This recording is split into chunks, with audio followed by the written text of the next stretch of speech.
Hey, it's Maria here from GoalieTrainingPro.com, and today I've got for you a habit that you have on the ice that not only wastes your energy, but it increases your risk of getting scored on. So let's take a look at what it is and how to fix it.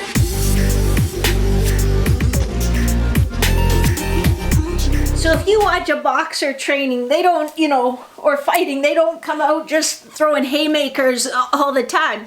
But sometimes that's what you do in your training and on the ice, is you train for those big, powerful pushes when really you don't need it. Well, let's jump on the slide board and I'll show you exactly what I mean. So make sure you stick around till the end of this video, because now I'm going to explain the problem and the habit and why it's not great for you on the ice. And then I'm going to give you 3 specific exercises that you can do at home that's going to help you correct the problem.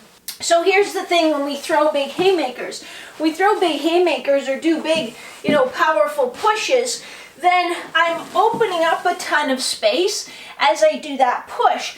So it takes me more time to deliver the push, so I have this gap open for longer, but then it also takes me more time to seal that gap. So again, if I come from here and I rotate, I push, even when I pull across and I try to close that 5-hole quickly, I'm probably getting to about here before I've actually closed my 5-hole.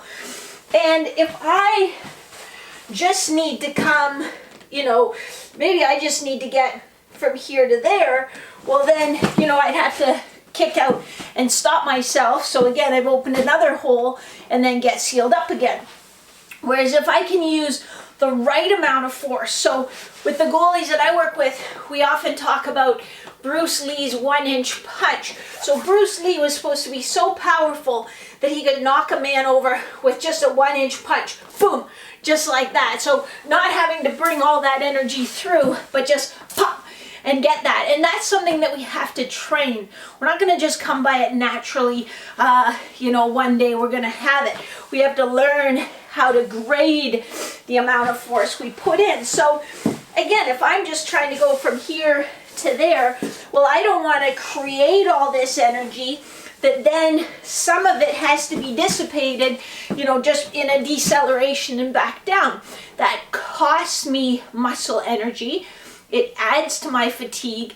It gives me no return on the backside, and it opens up holes where scorers can capitalize on that. So instead, if we learn to give that quick boom punch, and just give the right amount of force to get exactly where we need to go. We can also play around with different angles. So, maybe I just need a quick push from here.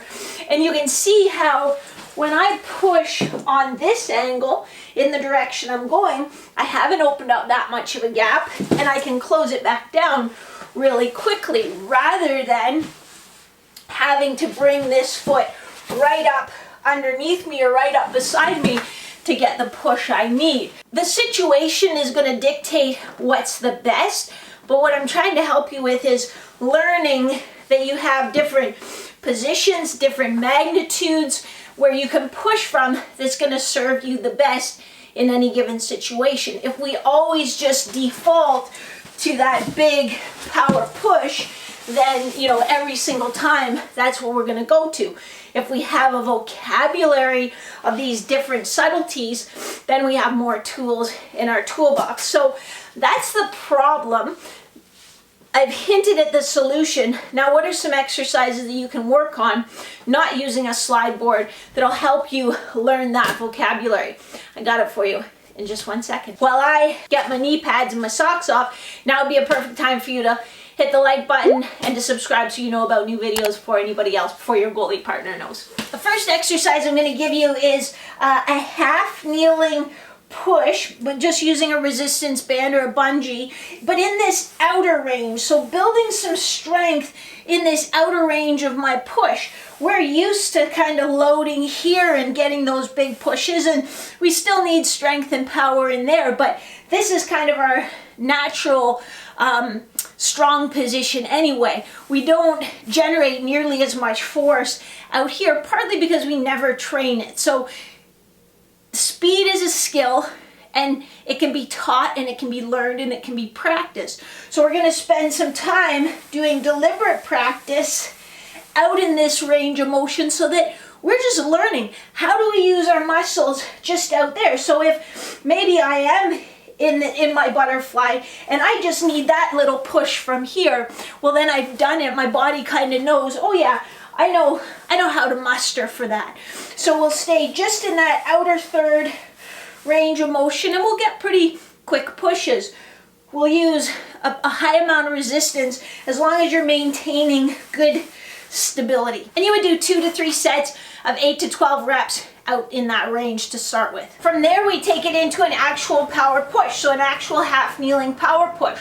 We're not going to add the knee recovery to this one. We're going to start in that position and we're going to start in the different positions, but every lateral push is going to be just a quick powerful push, thinking of that 1-inch punch. So I can start here with my foot underneath me more and watch what your body's doing. Pay attention. Don't lean in the direction you're coming from. Stay strong in your torso. You can rotate your hands and your head and then just get where you're going. You're trying to generate as much force as quickly as you can.